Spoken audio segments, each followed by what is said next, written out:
Assalamualaikum warahmatullahi wabarakatuh. Apa kabar semuanya? Semoga kita sehat-sehat selalu dan selalu dalam lindungan yang Maha Kuasa. Salam Yoder dan salam kreatif selalu. Jumpa lagi di channel kita MD The Art, channel yang membahas tentang berbagai kreativitas dan juga informasi lainnya. Kembali kami ingatkan kepada teman-teman yang belum subscribe agar nanti di akhir video dapat subscribe, like, komen, dan juga share sebanyak-banyaknya ke teman-teman lain apabila video ini bermanfaat. Dan semoga channel ini akan semakin berkembang ke depan.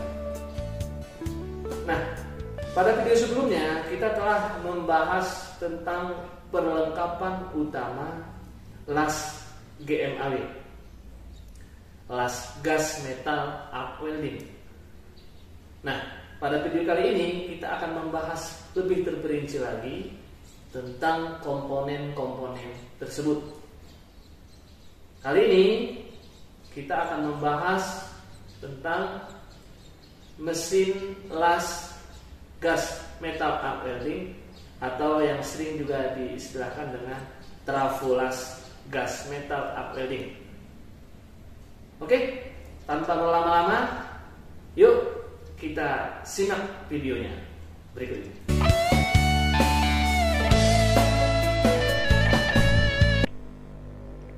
Nah, sobat kreatif sekalian, ini adalah sebuah trafo las GMAW atau mesin las GMAW merek Red Bull tipe MIG 200.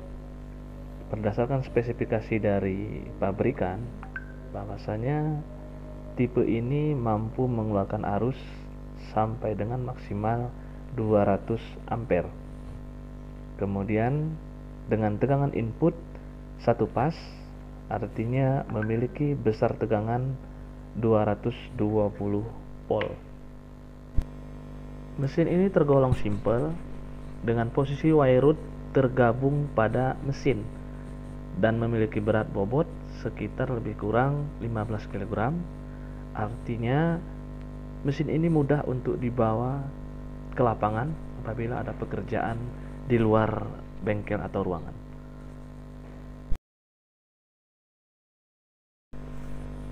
Selanjutnya, sobat kreatif sekalian, yang juga harus perlu diperhatikan adalah tentang memahami spesifikasi dari mesin ataupun alat.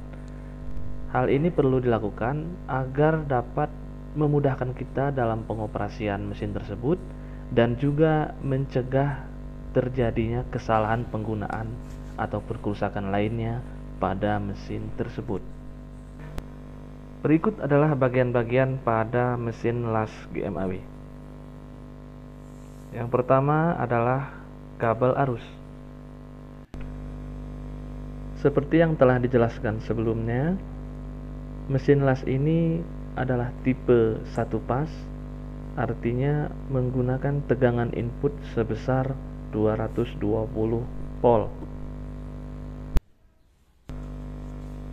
Nah, pada saat akan mengoperasikan, kita tinggal menghubungkan ke terminal 2 lubang seperti ini sebelum kita mengoperasikan mesin tersebut.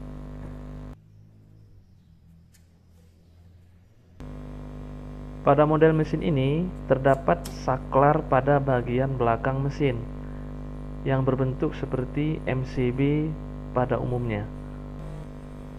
Fungsinya sama seperti MCB. Apabila terjadi trouble ataupun kelebihan arus dan beban atau juga konsleting pada bagian kelistrikan dan sejenisnya, saklar ini akan kembali kepada posisi off, sehingga menjadi pengaman pada mesin tersebut dan dapat mencegah terjadinya kebakaran dan kerusakan pada mesin tersebut.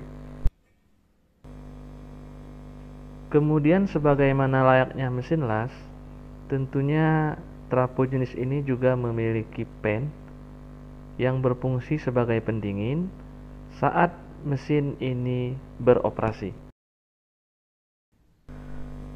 Mesin ini juga dilengkapi dengan arde atau pentanahan yang berfungsi menetralkan arus atau tegangan.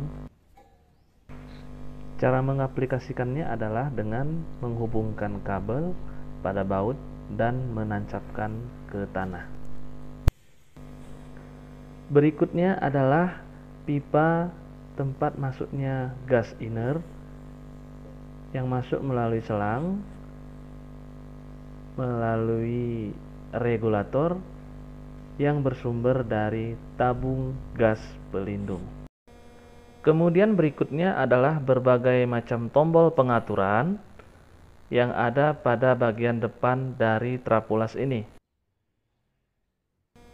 Yang pertama adalah tombol pengaturan voltase.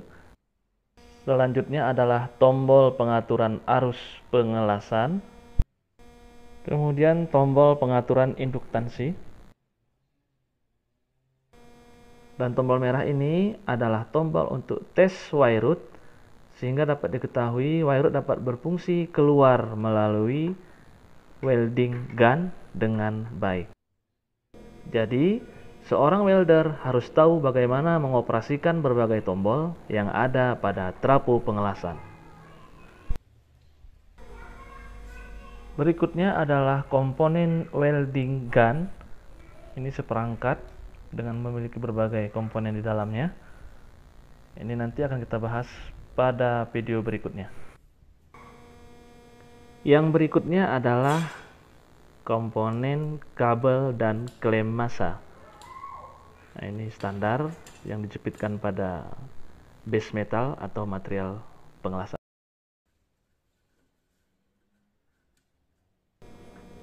Komponen selanjutnya adalah wire rod. Untuk membuka pengikat wire rod ini adalah searah jarum jam. Jadi kebalikan dari mur pada umumnya, ya ini membuka berlawanan dengan arah jarum jam. Untuk membuka dan memasang komponen wire rod ini sangat mudah. Jadi hanya cukup membuka pada bagian pengikatnya saja. Adapun spesifikasi dari elektroda wire rod ini, kebetulan di sini adalah AWS ER70S6 dengan ukuran diameter 0,8 mm. Elektroda jenis ini lazimnya digunakan untuk pengelasan pada baja karbon. Dalam pemasangan, pasanglah secara berhati-hati. Kemudian pastikan ulir ini dipasang perlahan-lahan, jadi tidak ada yang berat sehingga tidak membuat ulirnya menjadi rusak. Untuk selanjutnya, kebetulan pada mesin jenis ini diberikan semacam tuas pengangkat sehingga memudahkan untuk kita memindahkan mesin ini ataupun mengangkatnya. Karena kebetulan bobot dari mesin ini juga hanya sekitar 15 kg. Nah, jadi kita bisa memanfaatkan tombol ini ataupun tuas ini untuk memindahkannya. Komponen berikutnya adalah komponen wire feeder. Ini kebetulan diletakkan pada bagian dalam dari mesin.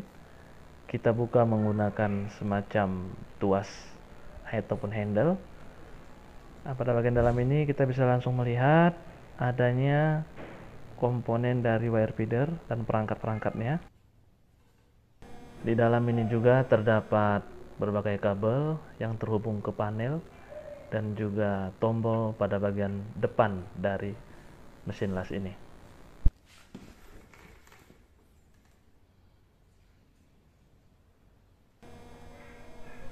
Nah, kalau kita perhatikan lebih dekat, bagian dari komponen wire feeder ini sangat komplit. Bagian atas ada terdapat tuas untuk mengatur tekanan dari roda. Bisa kita buka dengan menggesernya ke arah kiri. Nah, ini nampak menjadi terbuka pada bagian roda penekan. Selanjutnya kita akan coba membuka penjepit roda penggerak. Kita buka sebagaimana lazimnya ulir, ini ada berlawanan dengan arah jarum jam.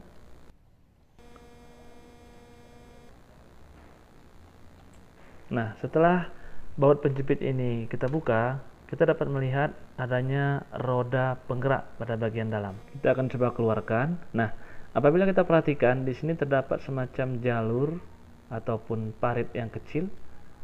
Ada dua macam. Nah, di sini satu bagian sedikit lebih besar dan satu bagian sedikit lebih kecil. Kalau kita perhatikan, di sini ada terdapat angka ataupun tulisan 0,8. Jadi ini adalah ukuran dari jalur wire root yang melewatinya, ya ini 0,8 mm. Kemudian pada sisi sebelahnya ini adalah 1,0 mm. Artinya mesin ini ataupun wire feeder ini dapat juga digunakan untuk wire root dengan ukuran 1,0 mm. Perlu diperhatikan pada saat pemasangan, di sini terdapat semacam bantalan yang sedikit tinggi ataupun pasak. Nah, kita pastikan pas memasangnya. Setelah tepat, baru kita kuatkan dengan menggunakan baut pengikat roda penggerak secara perlahan dan cukup sekedar kuat aja, jangan terlalu kuat. Ya, akan menyebabkan nanti dol pada ulirnya. Kemudian kita pasang pada bagian atas, pasang penjepitnya juga ataupun baut pengatur tekanan roda. Selanjutnya kita pastikan komponen wire feeder ini terpasang dengan sempurna. Terakhir kita pastikan komponen wire feeder ini tertutup dengan rapat agar tidak masuk benda-benda asing ataupun debu dan juga kotoran lainnya. Nah, bagaimana teman-teman sekalian? Semoga dengan penjelasan kami tadi dapat lebih mengenal lagi tentang trafo las GMAW. Nantikan video-video berikutnya tentang komponen lainnya pada las GMAW. Salam welder dan salam kreatif selalu. Assalamualaikum warahmatullahi wabarakatuh.